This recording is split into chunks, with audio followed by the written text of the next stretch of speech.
Hi friends, Paul Chase here. Before we begin, thank you again for trusting me to help guide you through this real estate journey. My goal is to help make this process feel much less overwhelming by breaking this agreement down into simple, easy to understand language while watching out for your best interests every step of the way. This document is the Idaho RE21 Real Estate Purchase and Sale Agreement and serves as the primary contract between the buyer and seller. It outlines the terms, timelines, protections, responsibilities, and legal obligations for both parties involved in the transaction. As we go through this purchase and sale agreement together, I will call out 3 things at the beginning of every section to help make it easier for you to follow along in the contract itself. First, I will identify the section number. Second, I will reference the specific line numbers located along the left-hand side of the document. Third, I will state the title of that section. For example, I may say Section 12, lines 181 through 258. Inspections. That way, if you are following along with the actual contract, you can quickly locate exactly where we are in the document without getting lost. I have also indexed each section below this video, so if there is a particular topic you would like clarification on, such as inspections, earnest money, financing, title insurance, possession, or contingencies, you can easily skip directly to that section without having to watch the entire presentation from beginning to end. As you go through the agreement, I encourage you to keep track of any questions, concerns, or scenarios you would like to discuss further. Every transaction is a little different, and sometimes the most important conversations come from questions that arise after you have had a chance to review everything at your own pace. Once you have gone through the material, let's connect so we can review any questions together and make sure you feel comfortable and confident with the contract before moving forward. Okay, let's begin. Section 1, lines 917, buyer, property information. This section identifies who the buyer is and exactly what property is being purchased. It includes the property address and the legal description. The legal description is the official county recorded description of the property and is what legally identifies the land. For example, a home may commonly be known as 123 Main Street, but legally it may be described as Lot 5, Block 2, Sunny Acres Subdivision. The legal description ensures there is no confusion about which property is being sold. Section 2, lines 1922, purchase price. This section states the purchase price being offered and whether the buyer's purchase depends on another property being sold, refinanced, or closed first. For example, a buyer may offer $550,000 but need to sell their current home before they can complete the purchase. This alerts the seller that another transaction may affect the buyer's ability to close. Section 3, lines 2372, financial terms. This section explains how the buyer plans to pay for the property. It includes earnest money, financing details, cash offers, loan terms, and estimated funds needed at closing. For example, a buyer may put down $10,000 in earnest money, obtain a $400,000 loan, and bring the remaining funds to closing. This section organizes all those financial pieces together. Section 3A, lines 2531, earnest money. Earnest money is the buyer's good faith deposit showing they are serious about purchasing the property. The money is usually held by a title company, escrow company, or brokerage until closing. For example, if a buyer deposits $5,000 in earnest money, that amount usually applies toward the buyer's down payment or closing costs later. If the buyer defaults improperly, the seller may attempt to claim those funds. Section 3B, lines 2831, cash offer. This section applies if the buyer is purchasing the property without financing. The buyer may be required to provide proof of available funds. For example, if someone says they are paying cash for $700,000 property, the seller may request a bank statement or proof of funds letter to confirm the money is available. Section 3C, lines 3355, new loan proceeds. This section outlines the buyer's financing details, including loan type, loan amount, interest limits, and lender approval requirements. It also includes appraisal protections. For example, if a property is under contract for $600,000 but only appraises for $575,000, this section explains what options the parties may have, including price reductions, additional buyer funds, or cancellation rights. Section 3D, lines 65-67, additional financial terms. This section allows additional financing arrangements or special financial agreements to be added to the contract. For example, if the seller agrees to help pay closing costs or if there is special financing involved, those details may be referenced here. Section 3E, lines 69-71, approximate funds due at closing. This section estimates how much money the buyer must bring to closing in addition to loan proceeds. For example, if the buyer is purchasing a $500,000 home with a $400,000 loan, they may still need to bring significant funds for down payment and closing costs. Section 4, lines 74-84 contingency deadlines. This section explains when contingencies must be satisfied, removed, or exercised. A contingency is a condition that must be met before the transaction fully proceeds. For example, if the buyer has an inspection contingency but misses the deadline to object or cancel, the buyer may lose important contractual protections. Section 5, lines 86-97 other terms and conditions. This section is used to add custom terms specific to the transaction. For example, the seller may agree to leave a refrigerator, complete certain repairs, or allow early possession after closing. Section 6, lines 98-119, items included and excluded in the sale. This section explains what personal property and fixtures stay with the home and what items the seller intends to keep. For example, built-in appliances and attached light fixtures generally stay with the property. If the seller plans to remove a chandelier or mounted television, it should be specifically excluded here. Section 7, lines 120-121, mineral rights. This section explains whether mineral rights owned by the seller transfer with the property. For example, on acreage or rural land, ownership of underground resources such as gravel, oil, gas, or minerals may be important. Section 8, lines 123-125, water rights. This section explains whether water rights associated with the property transfer to the buyer. For example, irrigation rights, ditch rights, well rights, or water shares can significantly affect the usefulness and value of land in Idaho. Section 9, lines 127-132, farm, crops, and timber rights. This section applies mainly to agricultural or timber properties and explains who has rights to planted crops or timber. For example, if crops were planted before the sale, the seller or tenant may still retain the right to harvest those crops after closing. Section 10, lines 134-138, title conveyance. This section states that the seller must transfer ownership through a proper deed and provide marketable, insurable title. For example, unpaid liens or judgments may need to be cleared before closing can occur. Section 11, lines 140-179, title insurance. This section explains title insurance, preliminary title reports, CC&Rs, and the buyer's right to object to title issues. For example, if the title report reveals an easement, restriction, or lien affecting the property, the buyer may object within the required time frame. Section 12, lines 181-258, inspections. This section gives the buyer the right to inspect the property and outlines inspection timelines and procedures. For example, a buyer may inspect the roof, HVAC system, plumbing, foundation, electrical system, crawl space, or septic system. If major issues are discovered, the buyer may negotiate repairs or terminate under the inspection contingency. Section 13, lines 259-270, lead paint disclosure. This section applies primarily to homes built before 1978 and addresses lead-based paint disclosures and buyer rights. For example, older homes may contain lead-based paint underneath newer paint layers, which can create health concerns, especially for children. Section 14, lines 272-274, mold disclaimer. This section warns that mold or other microorganisms may exist at the property and that buyers assume responsibility after closing. For example, mold may develop from previous leaks, poor ventilation, or moisture issues even if it is not immediately visible. Section 15, lines 276-279, square footage, and boundary verification. This section explains that square footage and property boundaries are approximate unless verified. For example, fences or landscaping may not represent the actual legal boundary line. Buyers who need exact information may choose to obtain a survey. Section 16, lines 281-282, right to farm.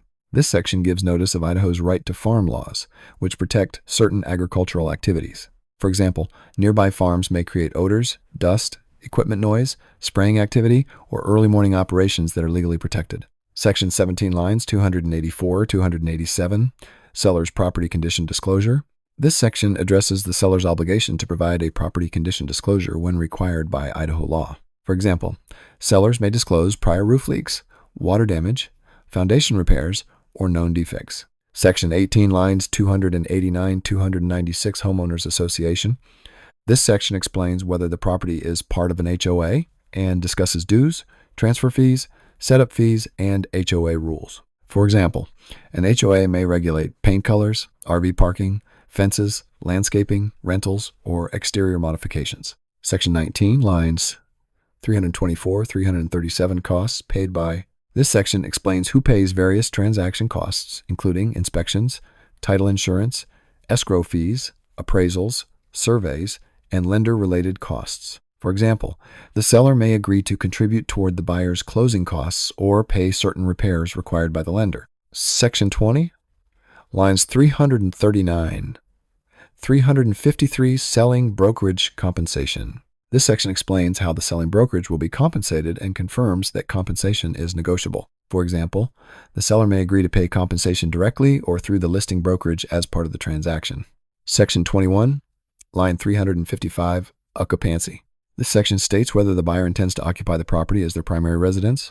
For example, a buyer purchasing the home as a rental property or vacation home would answer differently than someone intending to live there full-time. Section 22, lines 357, 3621031, tax-deferred exchange.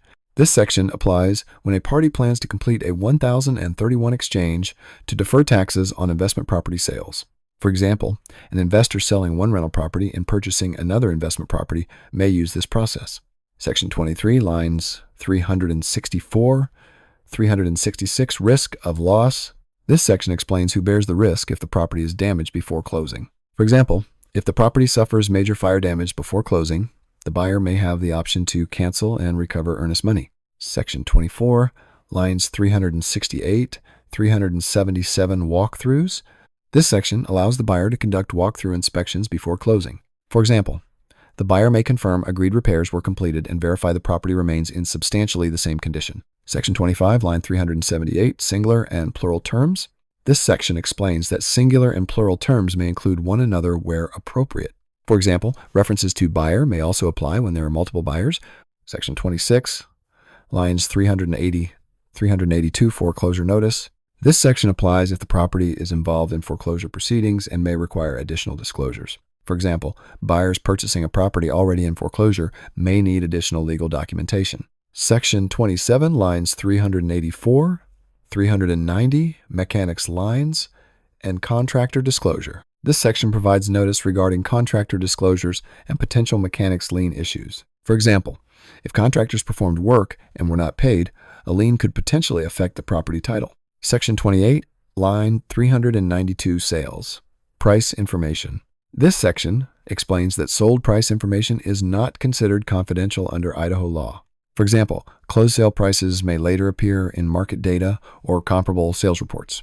Section 29, lines 394, 399, transmission of documents.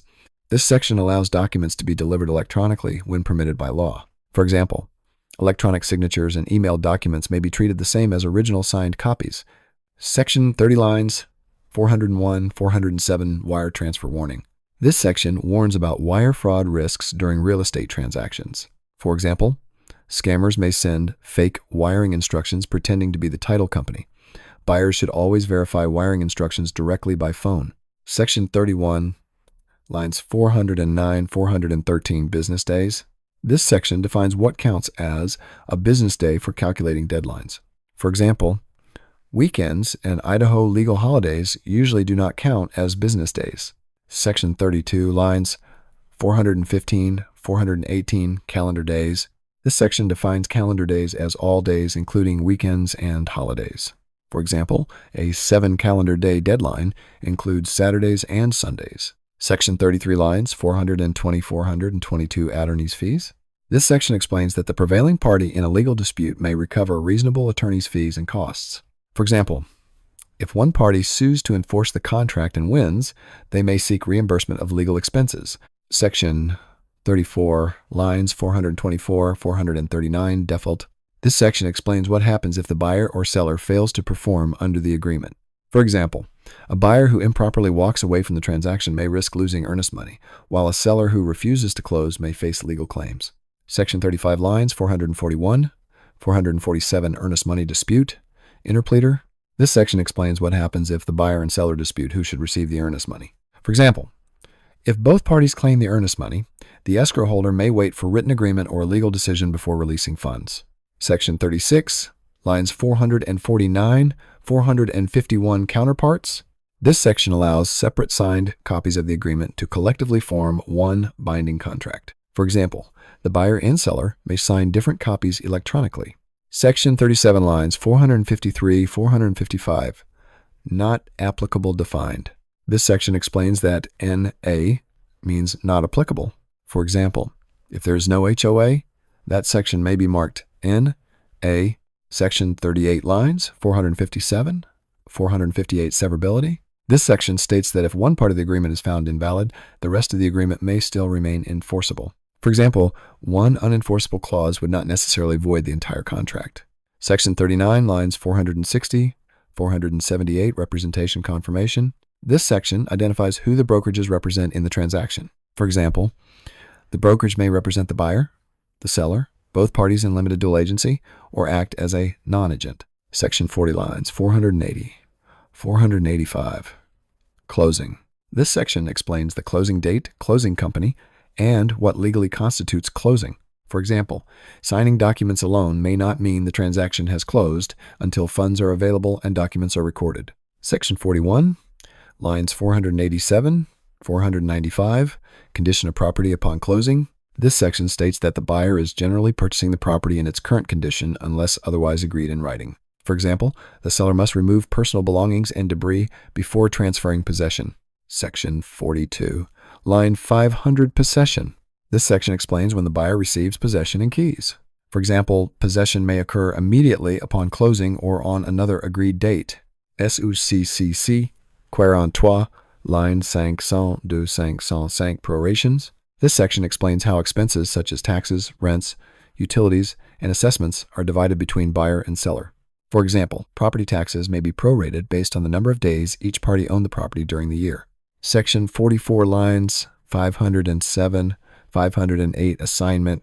This section explains whether the contract may be assigned to another party. For example, an investor may wish to transfer the contract to an LLC or another purchaser. Section 45 lines 510, 512, FinCEN real estate reporting. This section addresses federal reporting requirements for certain all-cash or entity purchases. For example, a property purchased by an LLC without institutional financing may trigger federal reporting obligations. Section 46 lines 514, 516 entire agreement. This section states that the written contract and attached addendums make up the entire agreement between the parties. For example, verbal promises not included in writing may not be enforceable later. Section 47, line 518 time is of the essence. This section emphasizes that contract deadlines are extremely important and legally enforceable. For example, missing an inspection or financing deadline may result in loss of contractual rights. Section 48, lines 520, 521, authority of signatory. This section confirms that anyone signing on behalf of an entity has legal authority to bind that entity. For example, someone signing for a trust or LLC must have authority to do so. Section 49, lines 523, 524, acceptance. This section explains how long the offer remains open for acceptance. For example, if the seller accepts after the expiration deadline, the buyer may need to approve the late acceptance before the agreement becomes binding. Section 50, lines 525, 551 buyer signatures. This section is where the buyer signs the offer and acknowledges the terms of the agreement. For example, once signed and delivered, the buyer has formally submitted the written offer. Section 50 et en line 556, 591. Seller signatures. This section is where the seller accepts the offer and agrees to the terms of the contract. For example, once the seller signs and acceptance is properly delivered, the agreement generally becomes a legally binding contract and all contractual deadlines begin.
Section 50, lines 525, 551 buyer signatures. This section is where the buyer signs the offer and acknowledges the terms of the agreement. For example, once signed and delivered, the buyer has formally submitted the written offer. Section 50 et en ligne 556, 591. Seller signatures. This section is where the seller accepts the offer and agrees to the terms of the contract. For example, once the seller signs and acceptance is properly delivered, the agreement generally becomes a legally binding contract and all contractual deadlines begin.